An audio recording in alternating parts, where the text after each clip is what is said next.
हे वानाडोंगरी संघर्ष समितीचे सर्व पदाधिकारी आणि सर्व मेंबर आपण इथे गोळा झालो. तर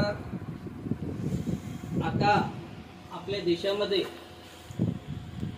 आदर्श आचारसंहिता लागू असल्यामुळे आपण जे आंदोलन होतं भ्रष्टाचाराच्या बाबतीत, वानाडोंगरी नगर परिषदेच्या बाबतीत, तर त्याच्यावर आपण सध्या स्थगिती घेतली आहे. आणि ही आचारसंहिता जेव्हा समाप्त होईल तेव्हा आपण पूर्ण ताकदीने आपण ते आंदोलन अजून उभारू. आणि मी माझ्या वंचित बहुजन आघाडी पक्षाच्या वतीने मी सांगू इच्छितो की या तालुक्यात जिथे कुठे अन्याय होत असेल तिथे आमचा पक्ष पूर्ण ताकदीने उभा राहील.